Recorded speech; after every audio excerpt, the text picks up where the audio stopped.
Hello and welcome to the This Works For Me Virtual Summit. I'm your host, Fernplate Watson. I am the Director of the Faculty Development Center at Murray State University. In this summit, I will be having conversations with individuals who will be sharing practical strategies that have worked for them. And we hope that you will find many of these strategies useful to help you succeed in higher education and beyond. With me today is Dr. Debra Lohe. Dr. Lohe, thank you very much for taking the time to share with us today. You're absolutely welcome. I'm glad to be here. Great. So, Dr. Lohe, could you tell us a little bit about yourself, who you are, where you're from, and what you do? I sure can. So Debbie Lohe, I am currently the director of the Reinert Center for Transformative Teaching and Learning at St. Louis University, which is our teaching center here at St. Louis U. And this semester, I'm serving in an acting associate provost role. So I'm wearing a couple of hats this semester here in St. Louis. Okay. Well, we're delighted to have you today. Great. Now, the title of your strategy is Helping Students Cultivate a More Intentional Relationship to Their Writing. Could you help us understand what impressed you to start using this strategy and how has it worked for you? You bet. So I developed this strategy a number of years ago in a different context, a different institution, where I served as director of writing courses, so a composition program. In that program, I would say we were facing a challenge with student writers. It's not an uncommon challenge with their self-evaluation skills. So students would write a number of papers and revisions, incorporating feedback from the instructor and from their peers. And at the end of the process, when a student would hand in a final revision, they would be expected to include a revision summary, a sort of narrative accounting for the choices they'd made as a writer, and particularly revision choices they'd made. So giving a sense of what had their peers said to them about their writing, what had the instructor said, and giving a kind of accounting for the choices they had made. When these revision summaries would come in, I was routinely disappointed at the results. So students would speak in broad generalities. Often it was clear they had sort of prepared it at the last minute. Oh, yes, I have to hand in this revision summary. And so they didn't go very deep. And it meant that it wasn't really having the effect of cultivating that intentional relationship to writing that we were hoping for.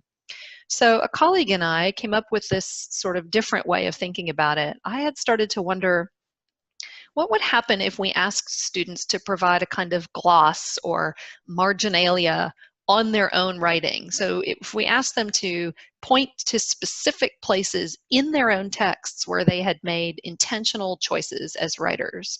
And so we developed this assignment called a MetaCommentary Assignment. I should say, while we use this in writing courses in that program, I have since used it in almost every course that I've taught that includes writing. And so the basic idea is that students include, in every written assignment, students include something called metacommentary tasks. This requires them to point to specific features of their own writing. These features could be argument and claim. So what kinds of evidence did they use to support their claim? The features could be punctuation. What's the difference here that I used a semicolon as opposed to a dash or a period? So students had to point to specific features in their writing, and they had to do this in a way that was visually represented in the paper itself. So for instance, they could use Microsoft Comment, so the margin comments in Microsoft Word. They could do footnotes, insert footnotes into a paper. They could use highlighting and different colored fonts, but they had to sort of show the visual layers to point to places where they were making a conscious choice as writers, and then explain in some narrative form, either in comments or in footnotes, what were they going for? What were they aiming to do with those particular choices? It represents a kind of layer to the student's work where they're commenting on their own writing. And so early on, students would sort of struggle with this, and I had one student explain that after the first paper, she had to kind of go in and say, oh yes, I'm supposed to have meta comments. And so she would go in and try to figure out where to place some explanations for her writing. By the end of the course, she told me that in other courses where she wrote papers without this meta commentary task, that she didn't really know how to write anymore without thinking about those layers of intentionality and those places where she would want to point to specific choices that she had made as a writer. And so for me, I really discovered that the meta commentary task became more than just a writing strategy, but it really helped students to read and reflect on their writing in some critical ways that sort of mirrored other kinds of analysis and reading practices that we were asking students to employ. Wow, Dr. Lohe, I really like the impact that that strategy is having, because I think, you know, any exercise that allows students to do critical reflection that's meaningful is really great for them. And yes, I'm wondering about, how do you handle the grading of these assignments? Yeah, good question. So in general, I've handled it a couple of different ways, and I think you can, I think people could try any number of ways to do this. What really worked best for me, I sort of had two kinds of meta commentary. So for every short paper that came in, any paper that came in, students would they would be expected to produce meta commentary with that assignment.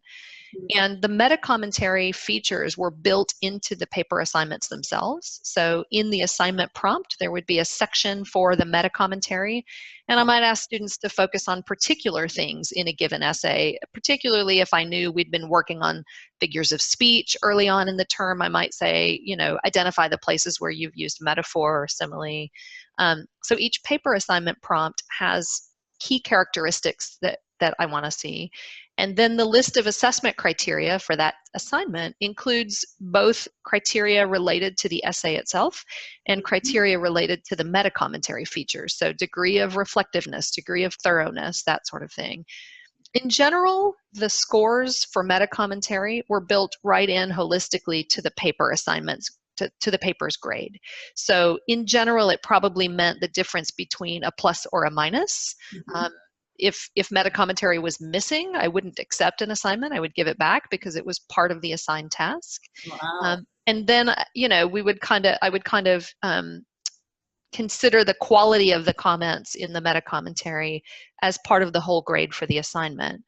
Another kind of meta commentary assignment that I typically used was a kind of final assignment at the end of a course, if the course was a writing course, where students had to look back at their body of work for the whole semester and prepare a prose meta commentary in which they explained something about their evolution as writers over the course of the semester. That freestanding assignment was often worth about 10% of the final grade. So I wanted to make it significant enough that students would take it seriously.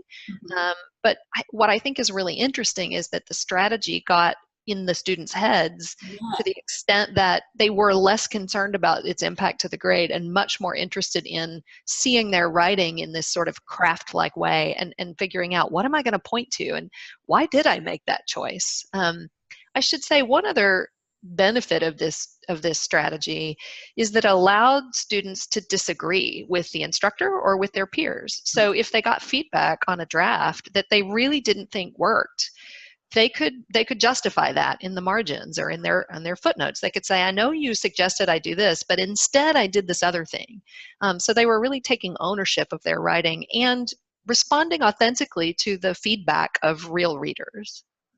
Wow, allowing students to disagree. Yeah. That's that's a very noble strategy that I know that some instructors are not very open to do it, but yes, certainly. you have been doing it and it has been working. Wow, thanks for sharing that.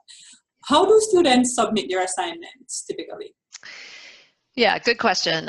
So I like to request electronic submission of papers. I like to grade electronically. Then I know that they can read my handwriting because I'm not handwriting, I'm typing. So I typically requested that students submit papers in Microsoft Word. And that meant that they submitted the paper And it must already include the meta-commentary pieces. So when they submit the paper in Microsoft Word, it has the comments in the margin, or it has the footnotes already showing. Once in a while, students really wanted to think about this in a different way. So I would allow hard paper submissions. One student used to really insist on submitting in a 3-ring folder, in a binder.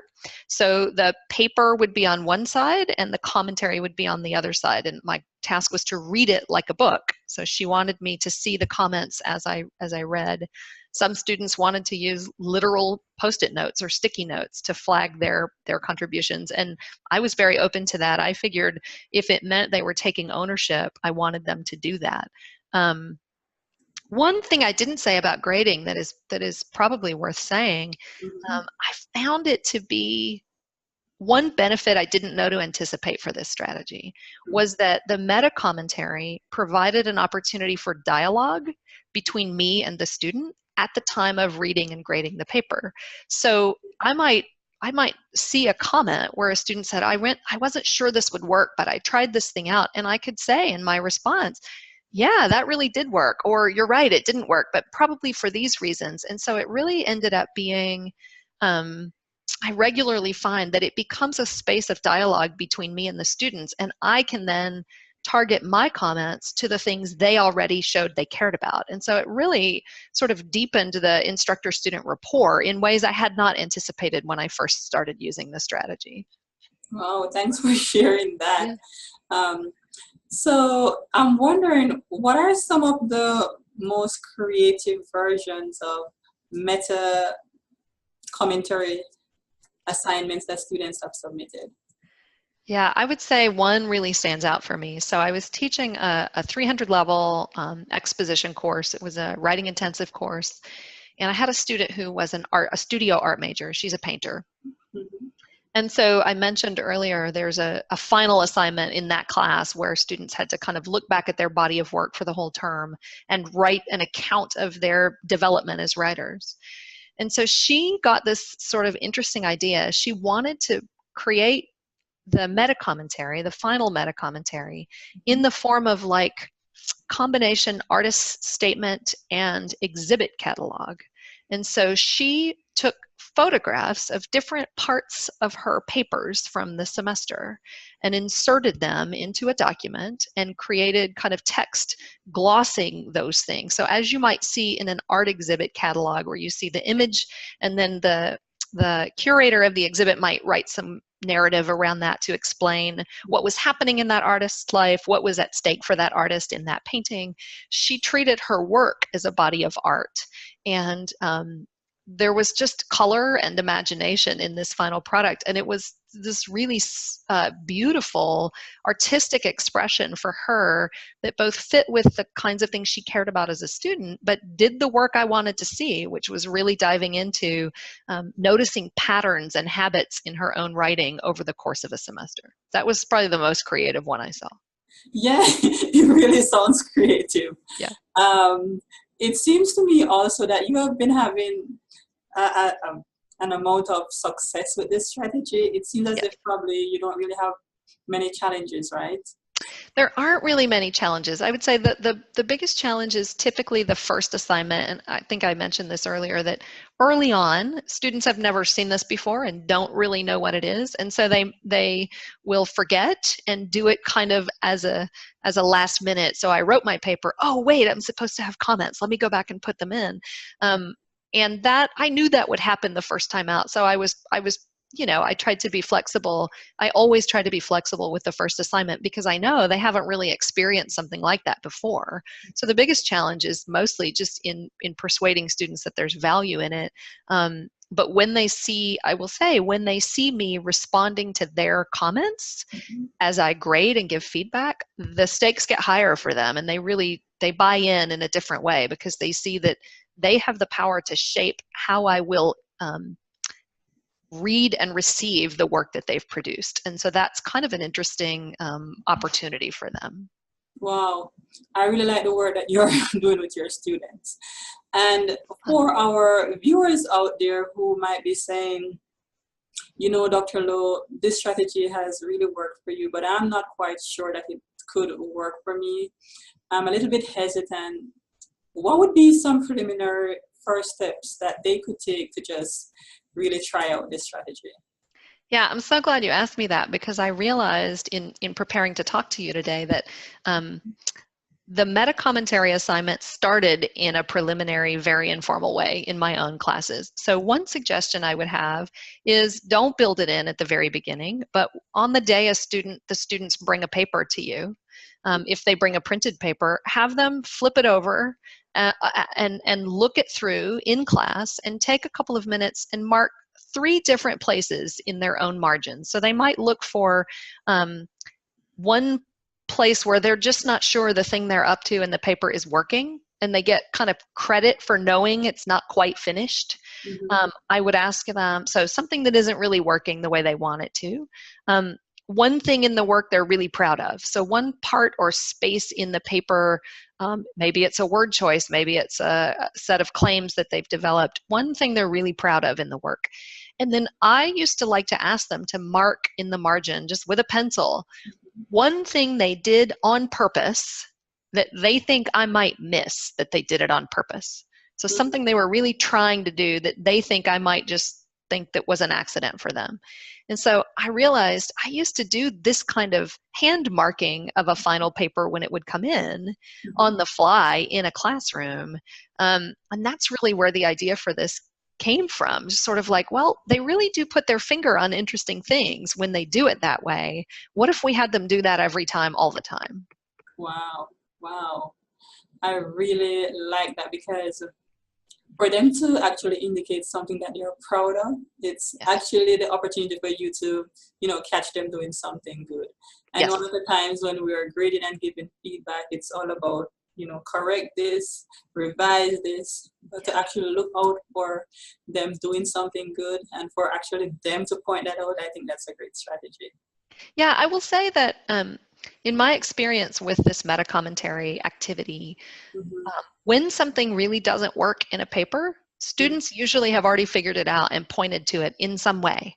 And so you get to reinforce for them their sense that they do know what doesn't work, right? And that's a really important part of self-evaluation, is to help them to better identify for themselves, when is something working, when is it not? And it's been really interesting to see the kind of transfer of agency over the written work from the teacher to the students. That's been probably the most important benefit I've seen in the use of this strategy. Good, thanks for sharing that. Yeah. And do you have any resources that you would recommend that our viewers review for this one? Yeah, you know, I'm happy to provide a couple of example assignment prompts so that people can see, okay, this sounds very interesting, but how do you tell students about it?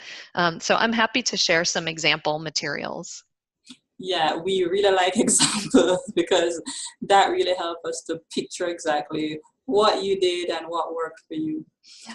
So within the last minute or so of this conversation, could you leave our viewers with a challenge or an encouragement?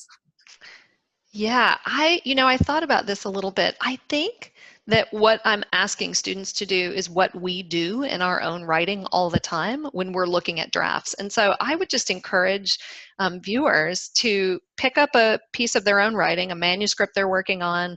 Imagine that somebody has given them this task to highlight in some way 2 or 3 pieces in the writing that you're really satisfied with, or 2 or 3 places that you think it needs something else, and just make yourself make an explicit comment about that.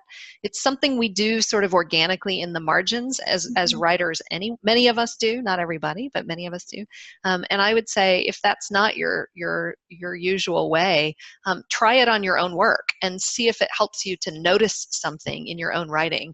And I think that could be a real benefit to show us how it might work for students. I really like that, Dr. Lowe, because, you know, we are our best case study. And if it works for us, it's a better argument for us to sell to our students, to say, okay, I did this and it really helped me in my writing. So thank you very much for encouraging us to do that. Yeah, you So bet. again, thank you so much for taking the time to share with us this important strategy. And to our viewers out there, I would encourage you to try it, not just for your students, whether or not you teach, but also for yourself. I think this is a great strategy.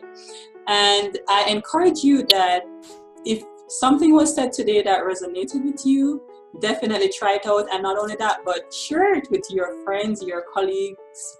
All are welcome to subscribe.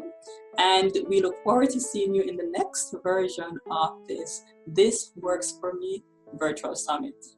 See you soon.